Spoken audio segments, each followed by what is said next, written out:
Hello there, this is Sohail Hasni, your host at Energypreneurs. Cheap solar power, batteries, and electric vehicles are changing the transport and energy sector as we know. I bring in guests to this podcast who will help you with their ideas to navigate this energy transition. Thank you for joining. Hi, David. Good morning. Hi, good morning, Sohail. Great to see you. You're a champion of energy efficiency, among many other things. Maybe you can introduce yourself first. Yeah, my name is David Morgado. I'm a senior energy specialist at the Asian Development Bank. I've been here at the Asian Development Bank for 2 years now.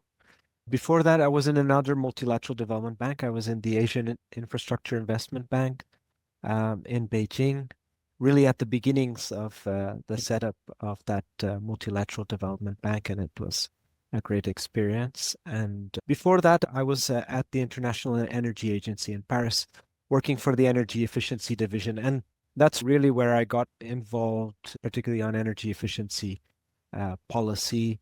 It was really the golden age of IEA because there was so much transformation from being the OECD kind of agency with a certain number of member countries and trying to really open up to the world. And I got to work on energy efficiency policy with Mexico, with Brazil, with Chile, with India as well. So that was a great experience to interact with government stakeholders. And before IEA, I was based in Bangkok, and I was working for the International Institute for Energy Conservation. And this is where I really started working on the ground on energy efficiency implementation. So, of course, it's very easy to talk about the theory and what you're supposed to do, what governments are supposed to do, private sector, but then really being on the ground and trying to implement the projects that have been designed by ADB, by World Bank, and others, it's a very different reality and a number of challenges, and maybe we can talk a bit about that later. And the start of my career was in environmental engineering, doing environmental impact assessments, industrial licensing for mining companies, and I also worked in the UK on an area that at the time was very much at the forefront, and I think that sort of influenced me a lot. So it was a consultancy firm called Delta Energy and Environment, and at the time we were working with European, Japanese, US utilities about how they can transform from becoming just an electricity provider or gas provider to becoming an energy service provider. So this was 2006, 2007. We're really starting to work with the companies to look at demand side management, to look at other services that they could be providing, including heat pumps, rooftop solar. And so we were working with major European energy companies there. And that was also a great experience. So wide variety of experience, but by far, most of my work has been on energy efficiency. So you have done Asia, then very far away, Brazil and other places, and then you back to Asia, AIB, now in Asian Development Bank. But everywhere people are bad, they use inefficient appliances. Behavior is the same, no? The issues are very much the same. And I also worked in Kenya. We're setting up the standards and labeling process there. And this was with the IIEC, with the International Institute for Energy Conservation. We were basically implementing the best practices on standards and labeling that we had learned from Thailand, from Europe, from the US, and others. And so the model is very similar. But in each country, you have to adapt it slightly.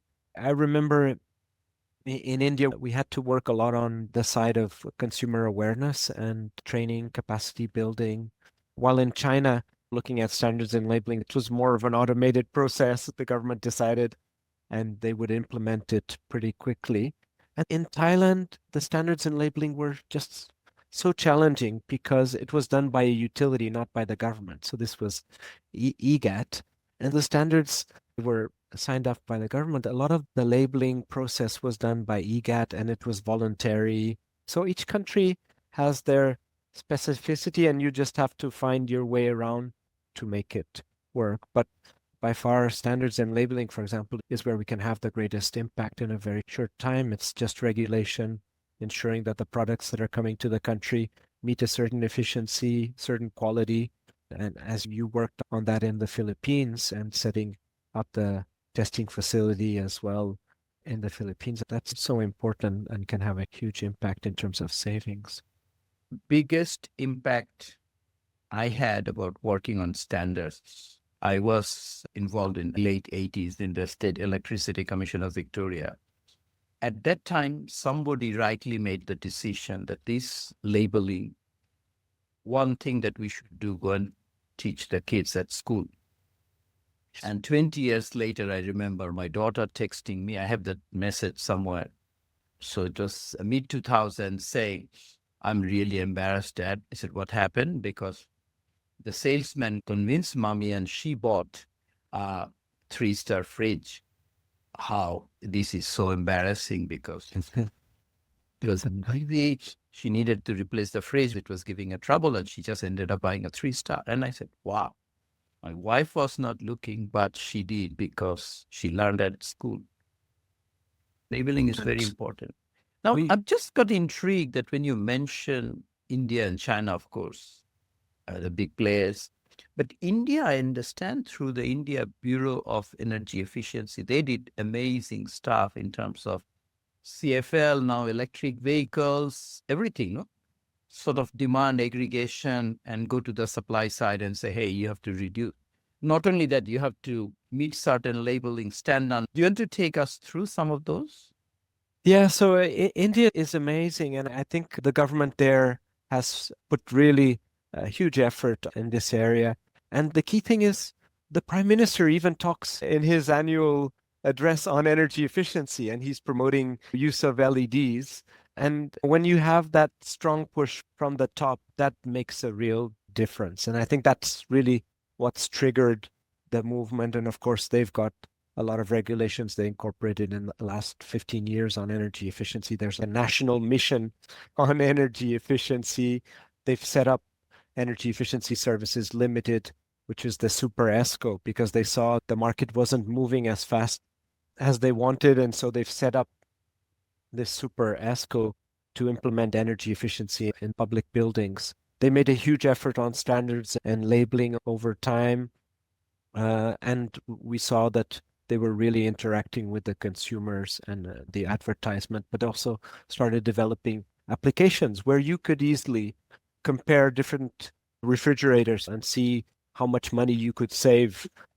And so there was some user interface that was coming in very handy. Until today, they continue pushing that, and that's made a real difference. ESL, of course, with bulk procurement, public procurement of LED streetlights. So they were procuring millions of LEDs. So they really managed to bring the prices down considerably to the point where it was cheaper than CFLs. And so there's a lot of experience from India that now a lot of people are trying to replicate, whether it's setting up a super ESCO or doing a public bulk procurement, trying to engage with cities and public buildings to do energy efficiency. And I think what I've seen in the last 10, 15 years from working in Asia, having gone to IEA and then coming back to Asia now, is that I see much greater momentum in terms of policy. So Philippines, for example, the Energy Efficiency and Conservation Act approved in 2019. I think that's going to be a major milestone. In Cambodia, surprisingly, we finally at ADB doing work on energy efficiency policy there, which I thought would have taken much longer. And so we're starting to see pockets of opportunity. COP28, there's a commitment pledged by most countries to double the equivalent to the investment in energy efficiency by 2030. So I think it's really gaining an important momentum. Hopefully we'll see more projects coming through. Yeah, but David, efficiency has been one of the areas people make commitments and don't do anything about it. I failed miserably by trying to do a super ESCO in the Philippines in 2008. Everything was okay. Money was there. Idea was there. And some industry association said, we can do it better ourselves. Why we need to set up something else? We have so many ESCOs. And the government decided, yeah, we don't need, because it's good to have a little monopoly business. Why you want to bring someone else to dilute that monopoly, and that happens everywhere. And what we're seeing is that seems to be coming back. So there's a discussion whether the Super ESCO model should come back to the Philippines. It goes in waves. I think energy efficiency depends a lot on champions, having somebody that really backs it up. That's what we've seen in India. I think Philippines with the Energy Efficiency and Conservation Act, that's really spurring a lot of activities. Other things I'm seeing in terms of energy efficiency, insulation in Central Asia, for example, it's become really important because the cost of energy has gone up, increasing momentum of people doing insulation, providing green loans. But there's a lot to do. I don't think much It gets not done at the end, no? It definitely not at the scale that we need to be. Definitely not. It's happening piecemeal, small efforts. It's interesting. I'll give you two examples, Bangladesh and Sri Lanka, where we're wanting to implement energy efficiency and energy efficient air conditioners with automated controls, with climate-friendly refrigerants, and also bringing enhanced filtering systems to adapt it after COVID-19. So we're trying to add additional co-benefits. And we were looking at hospitals in Sri Lanka, but they would need to move people somewhere else while we do the building retrofit. And there's no other place to do it. There's no other place they can move. They're in dire need of these energy efficiency measures, and it doesn't happen. Another example in Bangladesh, again, public buildings. We did the energy audits for the series of public buildings to show the government, look, this is how many savings you can achieve, 30, 50% savings on the existing public buildings. In most buildings, you could add rooftop solar as well. So we looked at those. And it reached a point where we had actual numbers, and the government just didn't want to move as fast as we wanted. We wanted to start with a small number of public buildings, but we wanted to do thousands. Clearly, there's the opportunities there. So each country, there's a bit of dynamic. But again, I go back to this having a champion. If you really have that champion at high level, it makes all the difference. We could have maybe gone for a larger project and doing 3-4 pilots to show how it works. Sometimes it's not in the priorities of the government. So why should we borrow, if you're talking about a development bank, why should we borrow for energy efficiency when we'd rather borrow for other things that are high on our priority list and that we need immediately? Energy efficiency is not always visible as rooftop solar, and that's sometimes the challenge. So the progress we're making is not at the scale we need, for sure. And absolutely. And I think my takeaway from having worked, has invested a lot of time on energy efficiency is its champion. And that's why the Philippine project happened that I worked on, and you also were involved at one stage, because I was able to go all the way to the president herself.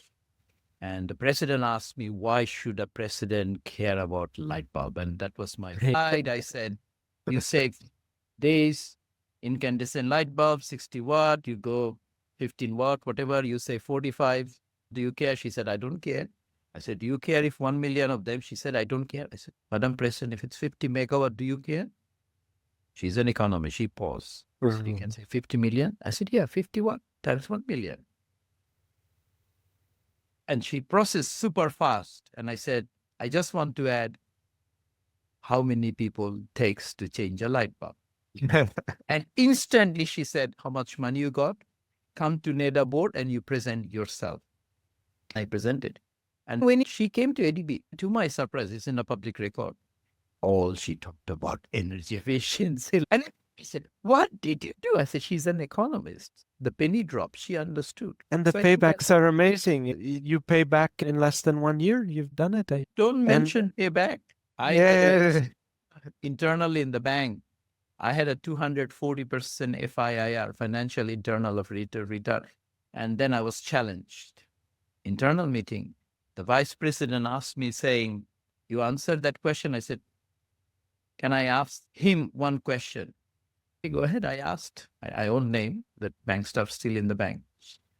I asked him, tell me who buys light bulb in your house. He said, oh, my helper, my maid. I have no idea.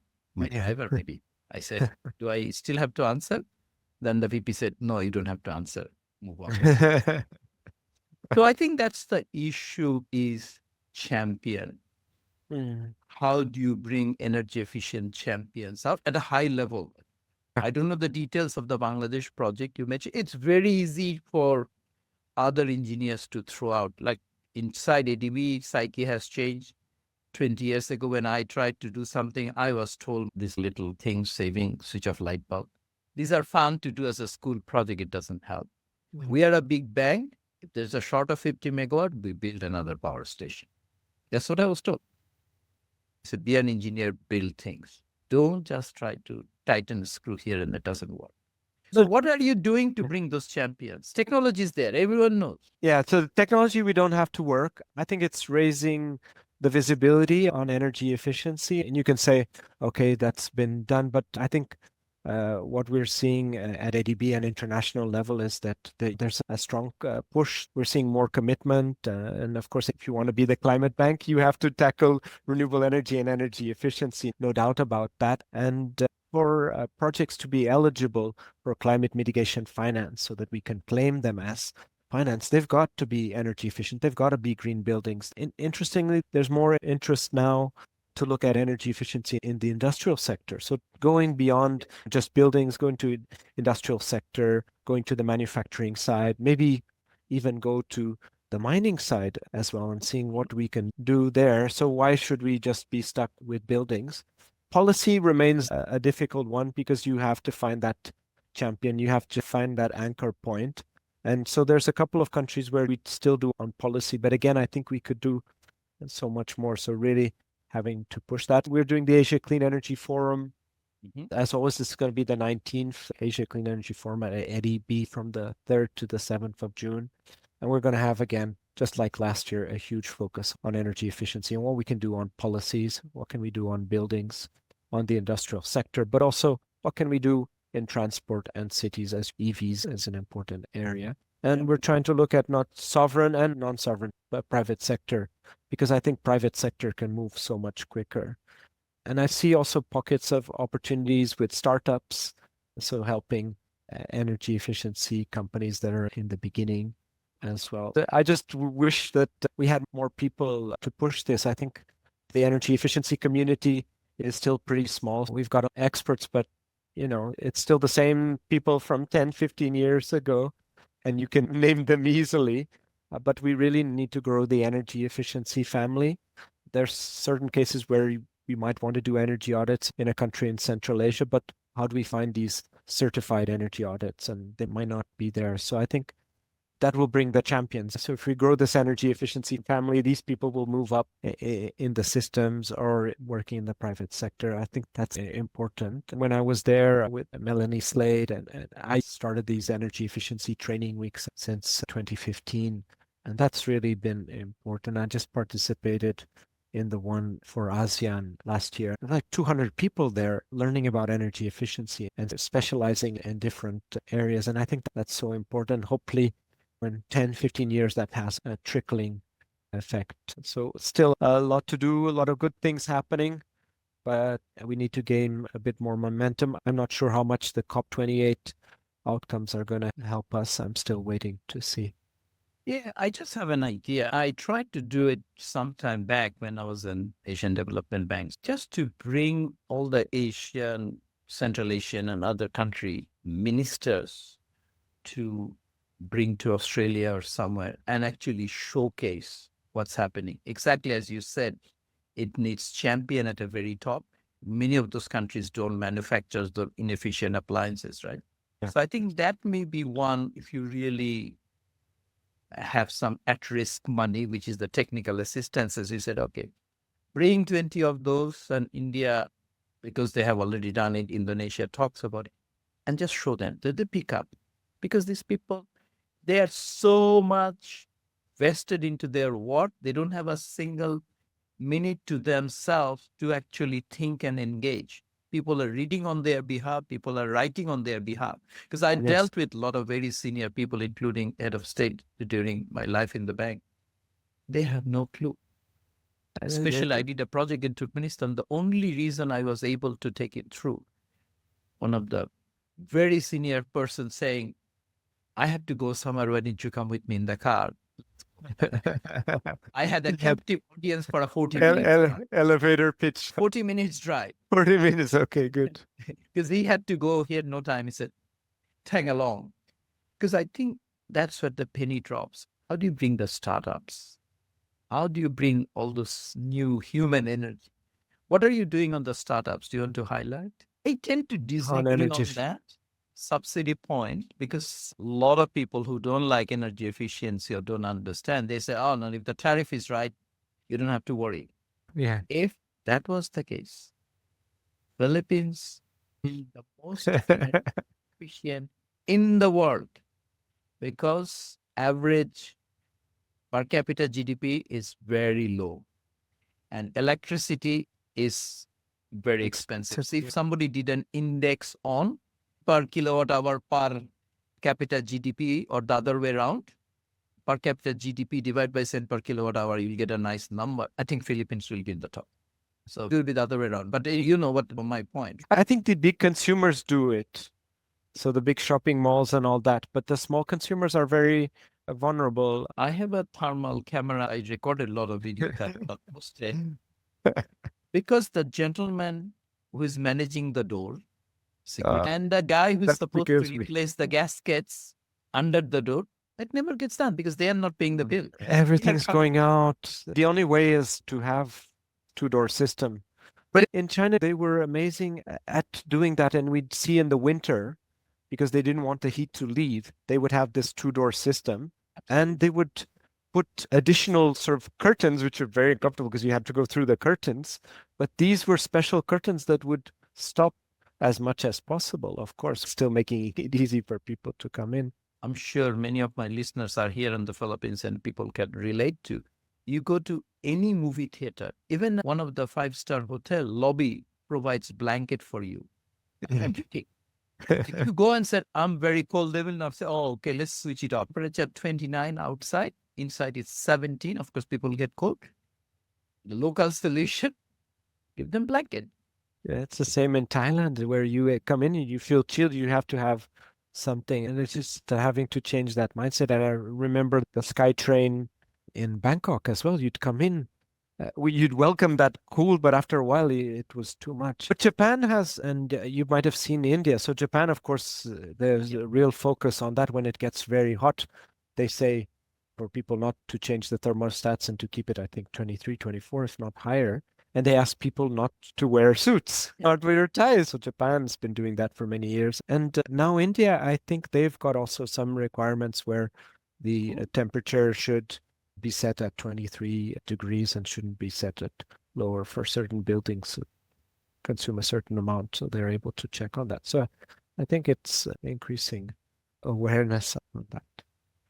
So you're thinking of talking something about the startup. Yes, startups, I think, very important. And what we're seeing more and more is automated systems, smarter interface for the customer so that they know what's happening. ADB Ventures has supported several startups, including ESCOs in India. I'm currently working on technical assistance where we're trying to promote the use of an air conditioning system that covers 4 key areas that we think is important. So it's a bit related to what I mentioned before. It's energy efficient air conditioning, centralized air conditioning system using climate-friendly refrigerants. And then we are wanting to promote automated control. So this is to minimize users coming in and changing temperatures when there's no need. And also the user interface. So they can be informed about what's the temperature inside, what's the air quality inside, what's it outside. This is a pilot project we're doing at 3 buildings in Sri Lanka. It's a new company trying to package everything because at the moment, the big companies are not offering the full package solution. Maybe it'll be just a time for them to catch up, but maybe they're a bit slow moving. So we're working with an Indian firm that's implementing this in 3 public buildings. And unfortunately, none of them are hospitals for the reasons that I mentioned before. But these buildings, we think the air quality is going to make a big difference. One is actually a laboratory.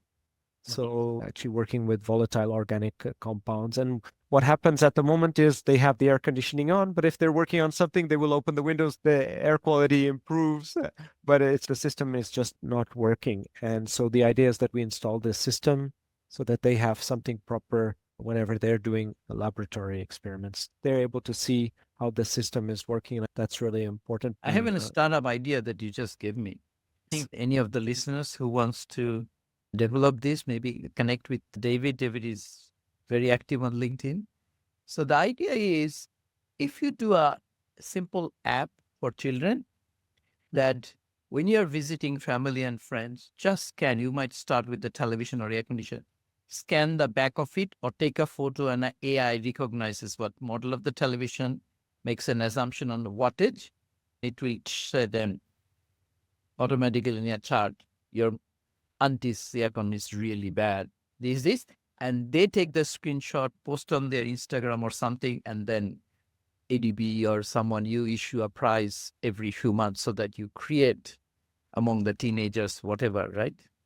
Yeah. Maybe someone has already done it. Singapore used to have it. It's no longer available. It had a very simple app where you could do on your own an energy audit of your house. And you just have to put a bit of details, the typical survey. Now it's simple because of the AI. Just you take a photo of everything and AI can easily relate to recognize, or you get the sort of brand name or the sticker on the back. That's the ultimate, right? Yeah, that's true. That would be the next level. And then eventually you can make it compulsory that everyone should put a QR code in front so that people can easily scan. It tells you how much, because 5-star labeling was old. Now, if I scan, it can tell me exactly how much is real time. And soon everything will have an IoT, no? And this might be interesting, Sohail, for you. And we were talking about standards and labeling. And there were certain countries that were crowdsourcing people to check if they were in the supermarkets and they were checking, they could take pictures of these. And this would allow the government or the agency, whether it's the Bureau of Energy Efficiency or other, to check if that appliances was properly labeled. And they would know this was crowdsourcing, and this would stop you from having to have 50 people to go across the country to check all the supermarkets, all the places they're being sold. And nowadays they can use as well for all the supermarkets, all these shops have the appliances online. So you actually can use bots to crawl a lot of the data and see information on prices, on the energy efficiency, on the labeling, and so on. So on the standards and labeling, there's a huge progress as well. Yeah, so really exciting thing can be done. So there's a lot of opportunities out there. Excellent. So what's the most exciting project you are working on right now? A lot of things. At ADB, we have now a task force on energy efficiency in buildings. And so that's a real focus so that we try to embed energy efficiency across the bank, because our energy efficiency is cross-sectoral. So energy efficiency in the health sector, education, agriculture, and so on. That's a big focus, and it's quite an important work we're doing with the urban team. I've got a couple of technical assistants I'm doing in Sri Lanka on energy efficient conditioning as well. That's the big focus. And then organizing the Asia Clean Energy Forum. We're trying to add some new angles, new elements, and this year, big focus on trying to leverage the private sector, because for the clean energy transition to happen, we're going to need trillions of dollars. That's what's coming out of all the international modeling.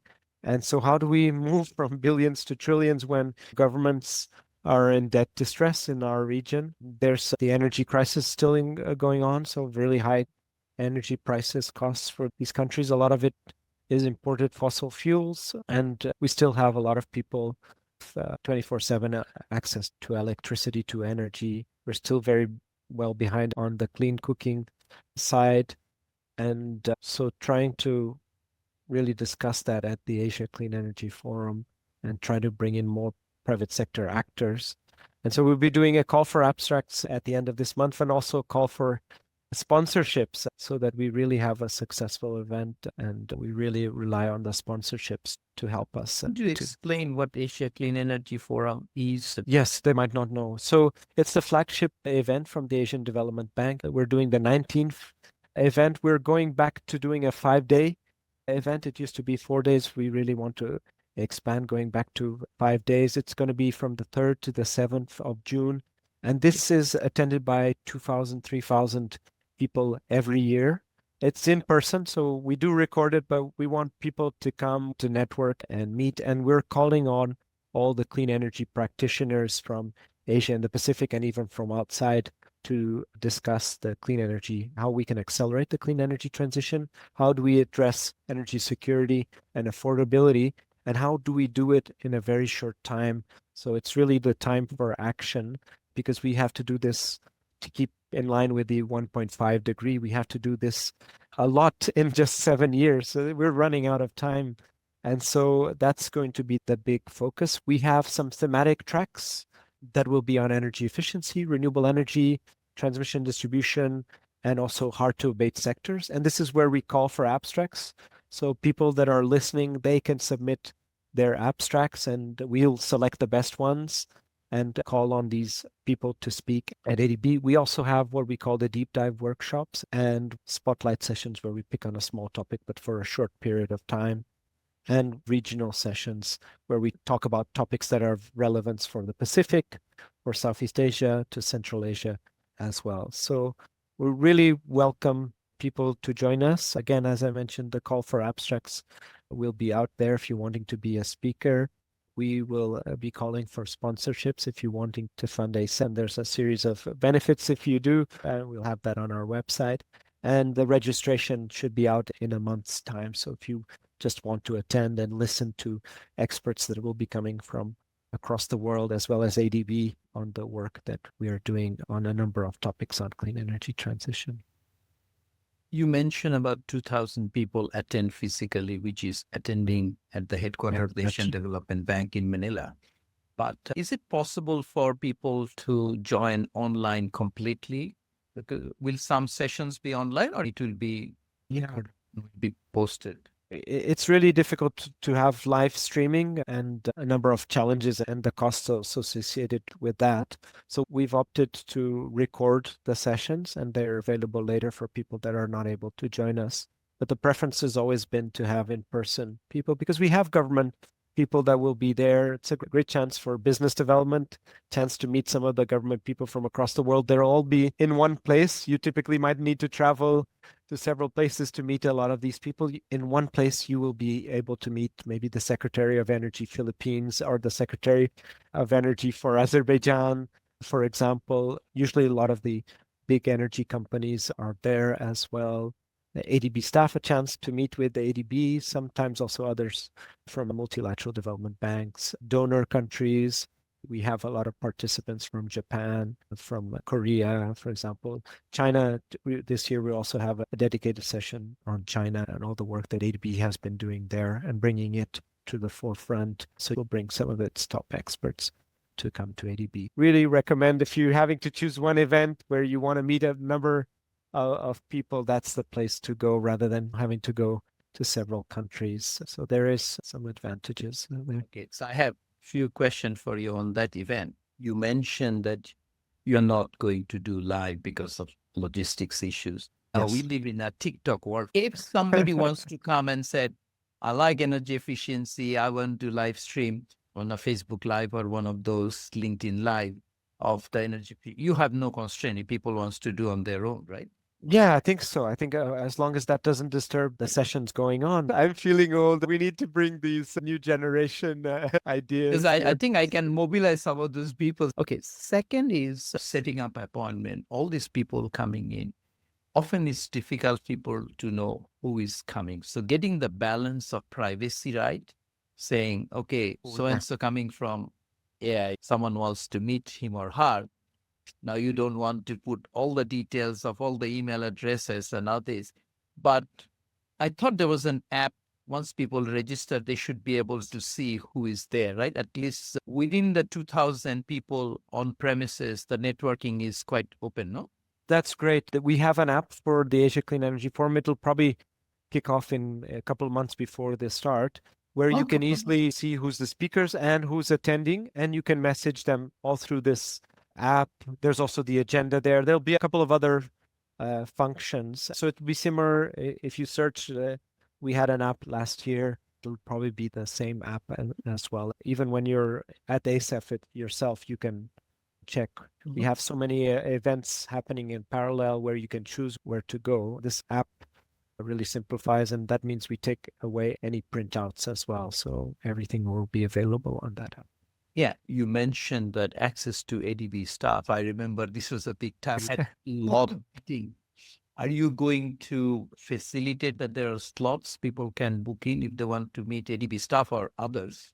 Yeah, we ask ADB staff to register as well, so they would appear in that. An Those app. people that so people Okay. will be able to book meetings with them as well. And this year, hopefully, it works out. The aim is to really get a lot of ADB staff participating and speaking, hopefully giving more chances for people to meet the people that are not only working in the sovereign side, but also the people that are working on the private sector side, because we are doing amazing work on the private sector that people don't know. For example, you're talking about pushing the limits. We've got a project in India from the private sector colleagues, and it's for efficient cook stoves. So a lot of people in India still use biomass, and that has the inconvenience of the indoor air quality. So they're burning it inside. It's not a very efficient cook stove. It's probably a brick cook stove, particularly the women having to go out, get the biomass every day, walking maybe a couple of hours every day to get that biomass, and it gets used up pretty quickly. So we've supported a company that provides more efficient cooks. And of course, that has a cost. So what we've worked out is that we've managed to get carbon credits. So those carbon credits are going to be able to be deducted from the cost of the cook stove so people can afford it. And for any carbon credits, there's a verification process. We had a very interesting company startup from Mongolia, and they're doing something different there because there's the Gur areas just outside the capital. Those are Gur areas, basically these huge tents that people live in, and they're not connected to the district heating system. And so they're using coal for heating and for cooking. And this company has actually been able to install solar PV, also battery and heating storage as well. And they've managed to show with a couple of pilots that people are no longer using their coal for heating. And they've actually installed a system where they can actually monitor the air quality in the house live. They have sensors they can monitor. So they've got live CO2 counting, which is amazing. And they were also trying to use digital currency so that you actually could sell very easily this CO2. So they're really pushing the boundaries. And I think they've managed to get now some funding, not from ADB, but other organizations to do a larger scale pilot. And this is really amazing how things are evolving. And we're trying to have at the Asia Clean Energy Forum, just to bring it back, a session on carbon credits. It's coming to the forefront and is part of the Paris Agreement as well, for Article 6, that countries can trade carbon credits. Coming back to Asia Clean Energy Forum, at that time, I think you also had a first fast networking session, right? People should come with their business cards and be ready to trade. Is something like that going to happen as well? I'm hoping we can do that. The agenda is still evolving, but I definitely was also in those sessions in the past, and I found them very useful. But we're seeing quite a lot of demand for many sessions, so we'll see how we can accommodate as well, because it's a huge event. It's one of the biggest events in energy in the region. And so a lot of people wanting to keep that session alive. But hopefully in the next couple of months, we'll be putting out an agenda where people can see what we're. And you have dinners every evening for people to openly network as well, right? Yeah, so we'll definitely one dinner at least, but we are looking for sponsorships for the other dinner. There's different levels of sponsorships, and depending on that, there's a registration fee. So if you're sponsoring, then certain number of registration fee gets waived. You sponsor and get logos and so on. So we're still discussing all the details, but we'll be putting it out soon. If we get good sponsorships, we're able to do even more networking. I'm looking forward to it. I think I'm coming back that week again. Please, it would be great to have you there, Sohail. And it's one of my favorite events for networking in the region. To be honest, I found it really useful. Yeah, last year I did food nexus and how it can help food security, not only just energy security. Yeah, I also have plans. So I'll be looking for those emails to come.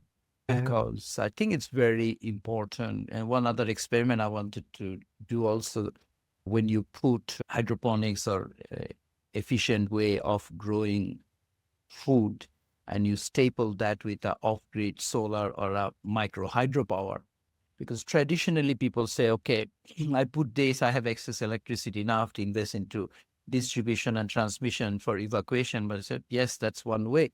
Other option is you just convert those energy into tomatoes or into pesto. Basil is very easy to grow. Once you put that into a jar, you can send wherever you want. And they don't shelf life very long. Electricity has zero shelf life unless you put into batteries. On that topic, I've always been amazed what they do in the Netherlands with the greenhouses and where they actually put back the CO2. It's just amazing. They've really fine-tuned. It needs sun and CO2. Seems like both two are abundant, but we have a food crisis. It does not add up somehow. Yeah, and now with climate change and what we're seeing here in the Philippines, it's not been raining much compared to usual. We're having to rethink agriculture as well. And I think that to use water more wisely, use energy more wisely as well. I did a very quick research to find out Thailand has so many canals. None of these canals have they done any pilots. Covering these canals with solar PV would be a no-brainer. And you just need to go ask the private sector, look, we've got this space. It's built already. There's no right-of-way issues or anything. Can we cover these with solar panels? And it's an additional revenue stream for the irrigation authority. And the same here in Philippines, we did a pilot project, and this was to install a power wheel in an irrigation canal. Then it's providing that electricity to a local resort. And we then installed solar PV and batteries as well. So it's really taking away the diesel generator. The local cooperative utility, they have targets to meet on renewable energy. So they found the project great and they wanted to do more. And they even installed the net metering and upgraded the substation for that purpose. And they're very keen to do more of these projects. But then the challenge is you hit at government level to try to, and then of course there's small glitches. It's a startup. So the systems maybe don't work as they were supposed to. They need to be fine-tuned. Then we were expecting more rain, or the irrigation canal to be running more time, so the power wheel would be running a certain period, and it wasn't for many reasons as well. So there's a lot of lessons learned. But for me, the canals are built already. It's an additional revenue stream. It's just a no-brainer. And there's like thousands and thousands of kilometers of canals here in the Philippines, and I imagine the same in Thailand and in other countries. So for me, that's an easy win. You just go out to the private sector, say, please build it, and there'll be a revenue stream and we share it. You don't even have to put the money up front. We have to be creative. So much can be done. Yeah. Thank you. I really learned a lot of things you're doing. This is very interesting for the listener as well. Is there anything else that you want to share? No, I think hoping to have more energy efficiency champions. So hopefully your listeners can join us in promoting energy efficiency and doing much more to get the scale that we need. And I'm hoping to see you, Sohail, at the Asia Clean Energy Forum and here in the Philippines, and also many of your listeners as well. Really, thank you for having me, and always been great to learn a lot from you, Sohail, as well, from your good work in the past. Before I finish, how can people find you? Available on LinkedIn. That's what I use most on the work side. And also, I'll be at the Asia Clean Energy Forums. If you're wanting to meet on a particular topic, just let me know. So LinkedIn by far. Thank you so much. Thank you, Sohail. We hope you enjoyed this episode of Energypreneurs. To continue listening to this conversation, please visit us at Energypreneurs. Thank you. See you next time.